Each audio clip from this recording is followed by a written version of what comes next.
미국이랑 유럽에서 비트코인 모으기 운동이 있거든요. 연평균 성장률을 30%로 잡았을 때 10년 뒤면은 지금보다 10배니까 그 기간 동안에 400%의 수익률을 맞이하는 구간이 있어요. 그 정도 있으면은 은퇴했을 때 네네. 돈 걱정은 없다. 이제 그렇게 볼 수가 있겠네요. 이 미국에서 그렸던 크립토 그림에 다 들어와 있는 것 같아요. 이더리움 자체가 이제 비트코인의 파이까지 먹을 수 있는 부분이 있지 않을까. 뭐 미국이 사실상 이더리움을 좀 택했다.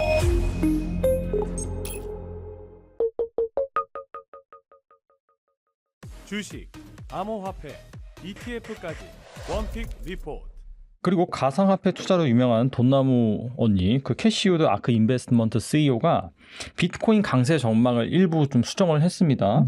그러면서 비트코인이 맡은 역할 일부를 스테이블 코인이 뺏어가고 있다. 이제 그렇게 발표를 했거든요. 사실 미국 같은 경우에도 원래 이제 비트코인 비축 법안 같은 경우에 이제 압수한 것만 비축을 하고 정부에 예산을 들여서 사진 않겠다 이런 식으로 되고, 대신에 이제 지니어스 법안 통과시키면서 이 스테이블 코인을 엄청나게 좀 장려를 하고 있잖아요.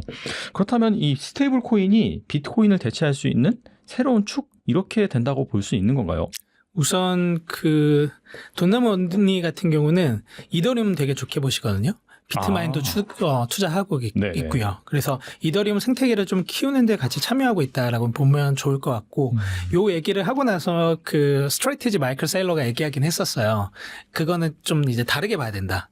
비트코인은 사실 그 경쟁하는 대상이 가치 저장 수단이기 때문에 부동산이나 뭔가 이제 다른 금이나 이런 이제 가치 저장 수단이랑 경쟁을 하면서 올라갈 것이고, 이더리움은 사실 이제 스테이블 코인 생태계를 만든다거나 뭔가 이제 인프라로서 작동하는 것들이 있어서 뭐 이더리움을 비롯한 뭐 리플 솔라나 같은 것들이죠.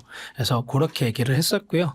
그래서 둘 다 같이 커질 거다라고 얘기를 했었고, 그 돈나무 언니는 이렇게 얘기했던 것 같아요. 이더리움 자체가 이제 비트코인의 파이까지 먹을 수 있는 부분이 있지 않을까라고 얘기를 했었고, 근데 기본적으로 이것도 하나의 테마로 얘기를 했다고는 생각이 들고요. 기본적으로 저는 이제 돈나무 언니가 그 자녀들을 시키는 게 딱 하나 있어요. 투자. 딴 공부 안 시켜요, 그러면? 예, 그 투자 하나 시키는데, 공부도 다 시키겠지만, 네네. 투자 그 방법에 있어서 딱 하나 전수해 준 게 있어요. 그게 비트코인 적립식 투자거든요. 매월 가서 이제 비트 세이빙. 맞아요. 매월 그 비트코인 사는 거 시켜요. 예, 그래서 보면은 가장 안정적이고 가장 좋은 방법은 저는 자녀한테 시킨다고 생각을 하거든요. 그래서 뭐 이더리움 적립식 투자를 시키는 건 아니고, 뭐 알트코인 적립식 투자 시키는 거 아니고, 비트코인만 그냥 매월 꾸준하게 사보는 것들 자녀한테 시키고 있어서 그렇게 좀 보고는 있습니다. 네. 그러면은 뭐 이쯤에서 요즘 뭐 비트코인 관련해서 이 비트코인 연금 받기 그런 거에 대해서도 많이 관심이 있으시더라고요. 네. 그러면 한 30, 40대 뭐 직장인 투자자가 한 노후에 은퇴했을 때 좀 평생 좀 이 비트코인으로 뭔가 연금을 받는다든지 그렇게 하기 위해서는 한 얼마 정도 비트코인을 사모으면 좋을까요?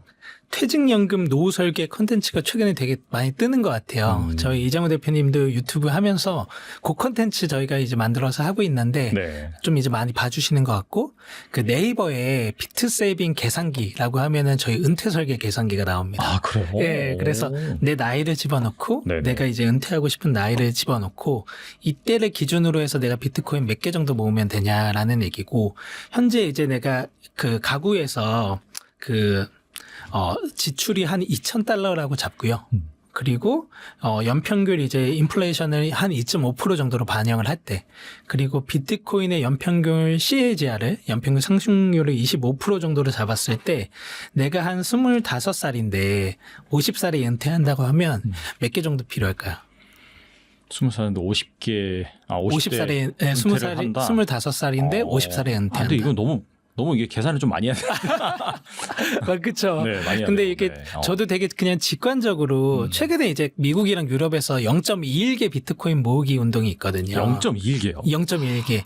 비트코인이 2,100만 개니까 숫자가 이쁘잖아요. 그래서 그렇구나. 예, 2.1개 어렵고 그래서 0.21개 모으기가 그 캠페인이 있는데, 이거 산술적으로 때려보니까 0.3개 정도면 되더라고요. 예, 그래서 그것보다는 좀 많이 모아야 되지만 0.3개를 내가 지금부터 뭐 25살인데 50살이 될 때까지 계속 들고 있으면 모아서 0.3개가 그때 있으면은 되는 거죠. 그래서 그렇게 어려운 플랜은 아니라고 생각이 들고요. 비트코인은 사실 지키고 있기가 어려운 거기는 한데 금 같은 경우도 최근 연평균 성장률이 10년 동안 봤을 때 10% 되거든요. 그래서 비트코인은 당연히 저는 그거보다 높을 거라고 생각하고 변동성은 있겠으나 그래서 쭉 지금 이제 모아서 0.3개 정도 저희 50살 됐을 때 들고 있으면 좋지 않을까. 그러면 그 정도 됐을 때 얼마 정도 되는 거예요? 대략적으로 계산해 보면? 비트코인 연평균 성장률을 30% 정도 잡았을 때 지금보다 한 10배 정도 될 거예요. 예, 그 정도 되는 걸로 알고 있고요. 40% 잡으면은 이것보다는 당연히 많이 높을 거고, 예, 그렇게 나옵니다. 그 정도 있으면은 평생 이제 은퇴했을 때 돈 걱정은 없다. 이제 그렇게 볼 수가 있겠네요. 그래서 연평균 성장률을 30%로 잡았을 때 10년 뒤면은 지금보다 10배니까. 근데 이 연금 플랜은 25살을 기준으로 50살에 은퇴를 잡은 거니까 25년이겠죠. 모으는 기간이. 그래서 그것보다 훨씬 이제 길 텐데 비트코인 가격도 그것보다 훨씬 많이 올라갔을 것이고. 근데 불가능한 얘기는 아니라고 생각은 하고 있습니다. 근데 그 스테이블 코인과 비트코인이 경쟁 관계다. 아무튼 간에 뭐 돈나무 언니가 그런 식으로 뉘앙스로 이제 말을 했고, 근데 일각에선 스테이블 코인 시장이 커지면은 비트코인도 같이 성장한다. 그런 시각도 있는 것 같고. 네네, 맞습니다. 그 어떻게 생각하세요? 기본적으로 저는 그 최근에 이더리움이랑 스테이블 코인을 같이 묶어서 되게 이제 하잖아요. 이 생태계가 커질 것이다라고 얘기를 하고, 최근에 이제 로빈후드 대표 같은 경우에 이런 얘기 했어요. 그 크립토에서 혁신으로 시작해서 인프라로 끝나는 경우가 많다. 예를 들면 이더리움 같은 경우는 탈중앙화 뎁 스마트 컨트랙트를 기반으로 한 뎁을 만드는 걸로 했었잖아요. 근데 최근에는 이제 스테이블 코인의 인프라로서 얘기가 많이 나오는 것 같은데 물론 그것도 대단하다고 생각을 합니다. 그래서 대단하다고 생각하는데 기본적으로 저는 그 미국에서 그리는 그림에 크립토 월드를 그리잖아요. 비트코인은 이미 트레저리로 다 먹고 있는 것 같고요. 그리고 뭐 비트코인 생태계 기업들도 많이 나온 것 같고, 근데 가장 아픈 손가락이 저는 이더리움이었을 것 같아요. 미국이. 왜냐하면 리플, 솔라나 다 미국 크립토잖아요. 그렇죠. 근데 이더리움 그렇지 않거든요. 맞아요. 그래서 이더리움을 먹을 수 있는 방법으로 저는 트레저리를 하나 선택했던 것 같아요. 스테이블 코인과. 그래서 이더리움 파운데이션이 갖고 있는 지분보다 트레저리 기업들이 갖고 있는 지분이 훨씬 더 커요. 이게 어떻게 된 거냐면은 원래는 이제 그 컨슈머였죠. 소비자였는데 그래서 최근에 이제 그 비탈릭 인터뷰 했을 때 야 너는 월가가 이더리움 드라이브 하는데 너 월가 어떻게 생각해? 이렇게 하니까 야 걔네들은 프로야 프로. 프로 금융 프로 이제 프로 소비자야. 프로 컨슈머야 이렇게 얘기를 했는데 예전에 보면 프로슈머라는 얘기 있잖아요. 있었죠. 예, 프로바이더 생산을 하면서 컨슈머도 같이 하는. 근데 이더리움 트레저리 기업들 같은 경우는 스테이킹 이자도 줄 수 있고 이 프로슈머가 된단 말이에요. 그래서 예전에는 그냥 소비자였는데 아예 생태계를 미국에 있는 트레저리 기업들이나 이더리움 기업들이나 오히려 이더리움 재단보다 영향력이 더 커질 수도 있는 거죠. 그래서 저는 보면 이 구조적으로 어떻게 보면은 좀 이제 너무 이제 나간 거 아니냐라고 생각할 수도 있겠지만 이 미국에서 그렸던 크립토 그림에 다 들어와 있는 것 같아요. 비트코인, 이더리움, 리플, 솔라나 다 먹어버렸기 때문에 이 안으로 그냥 다 들어왔다라고 보이는 것 같습니다. 그럼 말씀을 들어보니까 이더리움 전망에 대해서 나름 좀 긍정적으로 보시는 것 같네요. 그러면. 그냥 저는 별개로 봐요. 예, 비트코인과 이더리움, 리플, 솔라나는 좀 별개로 보고요. 이더리움, 리플, 솔라나는 사실 경쟁 관계라 이 세 개 중에 뭐가 더 잘 될 거냐라고 얘기하면 좀 어려워요. 그래서 리플 미는 분들은 나와서 야, 리플이 이더리움, 솔라나 다 먹을 거야 라고 얘기하시는 분들도 많고 그래서 아예 다른 경쟁선에 있는 거죠. 비트코인은 가치 저장 수단이자 돈으로서 기존에 있던 것들과 이제 경쟁을 하는 것이고 이제 이더리움이나 리플, 솔라나는 그 생태계 안에서 이제 경쟁을 하는 거다라고 저는 좀 보고 있습니다. 근데 뭐 미국이 사실상 어떻게 본다면 이더리움을 좀 택했다. 스테이블 코인 그 패권을 장악하기 위해서 그런 식으로도 해석할 수가 있다. 네네, 그렇게 볼 수 있을 것 같아요. 그리고 이번에 그 당신은 왜 부자가 되지 못하는가라는 좀 서적을 출간하셨는데 하락장을 맞은 이 투자자들에게 시사하는 바가 클 것 같습니다. 이 책에 대해서 좀 말씀해 주시죠.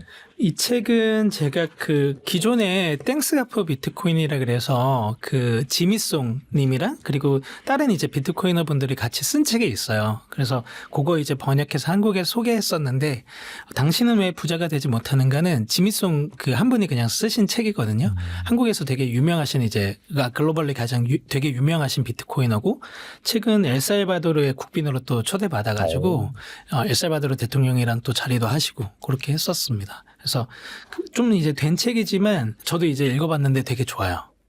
되게 좋고 저희 비트세빙 1개월 이용권도 들어가 있고 그래서 이 책은 뭐냐면 기본적으로 이제 그 경제 흐름 자체가 이 부자들이 더 부자가 되게 되는 흐름들로 만들어져 있다라는 거예요. 그리고 이 자본주의 사회 자체가 예, 자본주의 사상 체계가 네. 그래서 뭐 캉티용 효과 자체도 얘기를 합니다. 이 캉티용 효과라는 거는 이제 그건데 화폐의 공급이 변화할 때 그 변화가 경제 전체에 고르게 퍼지지 못하고 거기에 가장 가까운 사람들의 혜택을 본다라는 거예요. 예를 들면 월가 그리고 정보랑 지식을 갖고 있는 사람들. 이 돈이 풀렸을 때 어디에 투자해야 될지를 가장 많이 캐치하고 있는 사람들이 더 부자가 된다라는 얘기이고요. 그래서 어떻게 보면 맞는 것 같아요. 미국이 계속 강해지고 있고 네. 여러 가지 미국에서의 월스트리트가 계속 이제 득세를 하고 있고 이런 것들 볼 때 맞거든요. 근데 간단하게 저 같은 이제 개인들이 쉽게 부자가 될 수 있는 길이 있는데 그게 비트코인을 저축하는 거라는 얘기를 좀 합니다. 그러니까 예. 막 그런 정보를 듣고 기민하게 움직여서 투자를 하는 그런 것보다도 그냥 꾸준하게 사는 게 좋다. 맞습니다. 왜냐하면 이 비트코인이라는 그 돈이 그런 돈이다라고 얘기를 하는 거고요. 땡스가 포 비트코인이라는 책에서는 뭔가 이제 선하고 강한 돈이라는 표현을 하거든요. 비트코인 자체를 종교적인 관점에서 그렇게 얘기를 하는데 비트코인 그런 돈이라고 저도 생각을 하고 저축하면 너무 좋다라고 생각을 해서 이번에도 이제 그 좀 이제 그런 것들을 좀 한국 분들이 좀 느끼시면 좋을 것 같아서 이번에 감수로 같이 참여했습니다. 그렇다면 이제 왜 부자가 되지 못하는가라는 타이틀이잖아요. 네. 하락장이 그럼 반대로 이 부자가 되기 위해서 꼭 알아야 되는 건 뭐가 있을까요? 맞습니다. 그래서 저희가 오늘 촬영하면서도 계속 얘기를 했었는데 비트코인은 너무 꾸준히 사면 좋다라고 생각을 하고 이 변동성이 두렵잖아요. 근데 이 변동성을 이용하면 좋다. 그리고 우리가 이제 개인 투자자가 가장 이제 잘 쓸 수 있는 전략은 결국에는 시간인 것 같아요. 저희가 기관 투자자도 아니고, 기관 투자자는 이제 몇 년 동안 이제 펀드 굴리면 청산해야 되지만, 개인 투자자는 자기가 꾸준히 모은 돈, 그리고 꾸준히 들어오는 월급을 활용할 수가 있잖아요. 그래서 요거를 활용해서 비트코인을 매년 1월 1일 아까도 얘기했지만, 4년 동안 이제 투자를 하면, 적립식 투자하면 400%의 수익률을 만나는 구간이 있었다. 라는 거고요. 한국 분들이 근데 항상 좀 더 스마트하게 투자하고 싶어 하시거든요. 항상 그렇죠. 야, 내가 그냥 거래소 들어가면서 사면 되는 거 아니야? 라고 얘기를 하게 되는데, 그래서 저희 서비스 비트세이빙 같은 경우도 AI랑 원체인 데이터 분석해서 쌀 때 더 많이 사주고, 구매 비중 조절하는 거죠. 비쌀 때 덜 사줍니다. 이렇게 하면은 저희 2년 기준으로 일반 적립 투자보다 한 32% 정도 수익률이 더 나와요. 그래서 나쁘지 않거든요. 그래서 이제 곧 있으면 1월 1일이니까 딱 2년만 적립식 투자 해보자. 그리고 나서 2년 더 해보자. 이렇게 생각해보면 되게 좋을 것 같아요. 근데 1월 1일부터 시작을 해서 한 4년 정도 유지를 하면 400%다. 네네, 맞습니다. 1월 1일로 시작을 하는 그 기준이 있나요? 이유가 있나요? 그냥 새롭잖아요. 뭔가 새 마음으로 딱 시작하기가 1월 1일이 좋아서 그때로 저희가 이제 데이터 낸 것들이 좀 있고요. 그 역산을 해도 근데 거의 비슷합니다. 예, 어떤 날짜를 기준으로 4년을 한다고 했을 때 딱 그 4년 마지막 날에 이제 400%가 되는 게 아니고 그 기간 동안에 400%의 수익률을 맞이하는 구간이 있어요. 예, 그래서 되게 강하다. 400%면 5배잖아요. 그렇죠. 예, 그러니까 되게 강한 투자법이다라고 생각하고 있습니다. 그럼 405배인데 또 4년을 유지하면은 그러면 5, 25, 25배가 되는 그쵸. 거네요. 맞습니다. 그러면 정말 은퇴하겠네요. 그럴 것 같아요. 그러면 정말 10년도 안 해도 이렇게 네. 또 할 수 있는 은퇴 맞습니다. 그런 여건이 마련될 수 있는 그런 네네. 투자 방법이다 보니까 네. 한번 책 한번 잘 보시고 정말 네. 이 기회에 마음 좀 다잡으시고 사실 어떻게 본다면 지금과 같은 시기가 가장 좀 투자하기가 싫고 네네. 손절하고 싶은 시기이긴 한데 반대로 행동하시면 되겠네요. 그럴 것 같습니다. 네, 오늘 나와주셔서 정말 좋은 말씀 많이 주셨는데 끝으로 이 영상을 보고 계신 분들 위해서 한 말씀만 부탁드립니다. 저희 당신은 왜 부자가 되지 못하는가라는 책 들고 소개하러 한번 나왔고요. 지금이 이제 하락장이라고 느껴지셔서 좀 고민 많이 하시는 분들도 계시겠지만 저희 이제 좀 스마트하게 비트코인을 이제 적립식 투자 하신다고 생각하시고 저희 4년만 같이 해보시죠. 네. 네, 또 이게 다음에 모셨을 때는 좀 웃으면서 이렇게 네. 정말 시장도 좀 같이 웃으면서 이렇게 방송을 했으면 좋겠습니다. 자, 아무튼 간에 지금 이거 힘든 이런 시기를 한번 계속해서 적립식 투자를 통해서 한번 극복해 나가시고 좋은 경험 쌓으시면 분명히 또 좋은 결과가 있을 거라고 생각이 됩니다. 네, 지금까지 강승구 부대표님 좋은 말씀 감사합니다. 감사합니다.